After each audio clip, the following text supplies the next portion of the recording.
பங்காளி கட்டை பறக்குது கொட்டை தெரிக்குதுன்னு சொல்லி சோசியல் மீடியால ஒரு ஃபேமஸான ஒரு டைலாக் இருக்கு.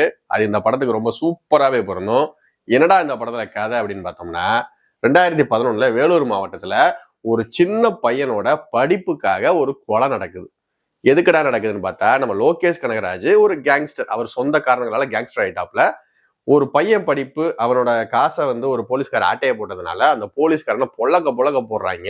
போலீஸ்காரனை கொண்டா சும்மா இருப்பாங்களா, இவங்கள பொழக்க போடணும்னு சொல்லி போலீஸ்காரங்க விரட்டி வராங்க. இதுல இருந்து இவங்க எப்படி தப்பிக்கிறாங்கன்றதான் கேட் அண்ட் மவுஸ் கதையா சூப்பராகவே இந்த படத்துல எடுத்திருக்காங்க. இந்த படத்தோட பிளஸ் என்னடான்னு பாத்தீங்க அப்படின்னா, ஃபர்ஸ்ட் பிளஸ் இந்த படத்தோட ஸ்கிரீன் பிளே ஸ்டார்டிங்ல இருந்து லாஸ்ட் வரைக்குமே தெரிச்சுக்கிட்டே இருக்குங்க.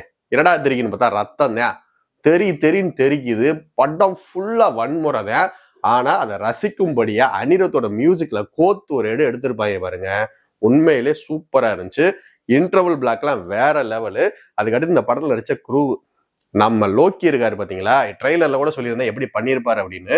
உண்மையிலே இந்த படத்துக்கு அளவெடுத்து செஞ்ச மாதிரி அழகா ஆப்டாவே இருந்தாப்புல. அதுக்கடுத்து இவரோட முதல் காதலா சஞ்சனா, 2 நாள் தாங்க லவ் பண்ணுவாங்க, இந்த பிள்ளைய போட்டு தள்ளிடுவாங்க. சஞ்சனா உண்மையிலே ரொம்ப அழகா இந்த படத்துல ரொம்ப சூப்பராகவே இருந்தாங்க.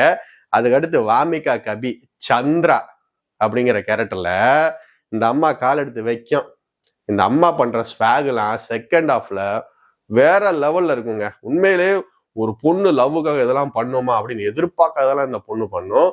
இந்த பொண்ணு பிரசன்ஸ் ஆகிற சீன்ல ஃபுல்லா தியேட்டர்ல ஃபுல்லா கிளாப்ஸ் தான். அந்த லெவலுக்கு வாமிகா கபி பிச் எடுத்திருந்தாங்க. இவங்களுக்கு வாய்ஸ் கொடுத்தது நம்ம ஸ்ருதி ஹாசன். அடுத்த பிளஸ் என்னன்னு பாத்தீங்க அப்படின்னா, இந்த படத்தோட மியூசிக் சான்ஸே கிடையாது. ஒவ்வொரு சீனையும் நம்ம அனிருத் செதுக்கிட்டாருங்க. இந்த ராகா ஆஃப் ரிவெஞ்ச் ஃபர்ஸ்ட் வந்த அந்த ஒரு மியூசிக்கை இந்த படத்துல பயன்படுத்தியிருந்த விதம் உண்மையிலே வேற லெவல் ஒரு மாசா தான் இருந்துச்சு. ரொம்ப நாள் கழிச்சு ஒரு கேங்ஸ்டர் மூவி ரத்தம் தெறிக்க நான் பார்த்திருக்கேன். ஏன் அப்படின்னு பாத்தீங்கன்னா, இந்த படத்தோட டைரக்டர் அருண் மாதேஸ்வரன் தலைவர் எடுத்த படம்ல அப்படி சாணிக்காயுதம், கேப்டன் மில்லரு, நம்ம ராக்கி, இந்த மாதிரி ரத்தம் தெறிக்க படம் எடுத்தவர் இந்த படத்தையும் அதே மாதிரி எடுத்து செதுக்கி விட்டாப்ல. கிளைமேக்ஸ் நான் வேற மாதிரி எதிர்பார்த்தேன். ஆனா வேற மாதிரி எடுத்திருந்தாங்க. உண்மையில நல்லா தான் இருந்துச்சு. அதனால ஃபேமிலியோட இந்த படத்தை நீங்க பார்க்கணும்னு நினைச்சீங்க அப்படின்னா அது உங்களோட விருப்பம். படம் உண்மையில நல்லா தான் இருக்கும். ஏன்னா ஆபாச காட்சியெல்லாம் எதுவுமே கிடையாது. ஆனா வன்முறை காட்சிகள் அதிகமா இருக்கும். அதனால ஃபேமிலியோட குழந்தையோட பார்க்க தவிர்த்துருங்க. ஆண்கள் இந்த படத்தை தாராளமா சூப்பரா என்ஜாய் பண்ணலாம். அவ்வளவுதான்.